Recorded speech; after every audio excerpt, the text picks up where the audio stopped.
La Bibliothèque nationale de France est le temple de notre patrimoine culturel. Elle contient plus de 40 millions de documents et il en arrive de nouveaux chaque jour. On va aller voir comment ça fonctionne, direction les coulisses.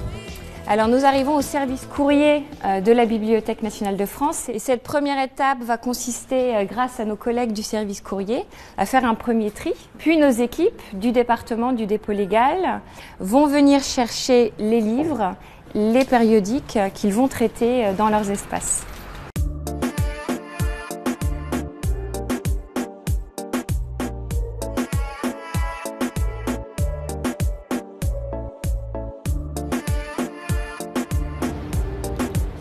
Voilà, donc si un lecteur souhaite consulter le courrier français hebdomadaire chrétien de la Dordogne, un numéro quelconque de 2015, il aura la boîte qui contient tous les numéros de 2015.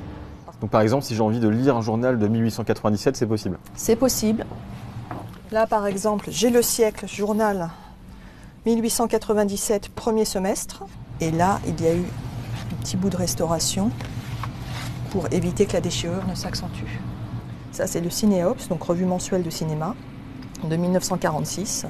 Donc là, en fait, ici, c'est presque une machine à remonter le temps? Oui, tout à fait.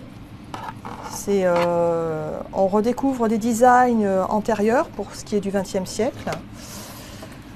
Ça rafraîchit la mémoire, voilà. Il y a de l'ancien, mais aussi du moderne. La BNF s'est d'ailleurs adaptée à son époque, puisque depuis 1992, elle garde les jeux vidéo. On va aller voir comment ça fonctionne. Donc là, on est dans une salle spécifique à la consultation. On a la possibilité d'avoir cette salle pour être tranquille. Les jeux vidéo sont un patrimoine à part entière. Pour le coup, celle-ci, c'est celle qui me fait retomber en enfance. C'était ma première. Oui, c'est pour ça qu'on l'a sortie. C'est parce qu'elle parle à beaucoup de monde. La BNF est pluriséculaire, comme on dit, et on espère pouvoir continuer à préserver l'accès à ces documents sur des dizaines, voire des centaines d'années.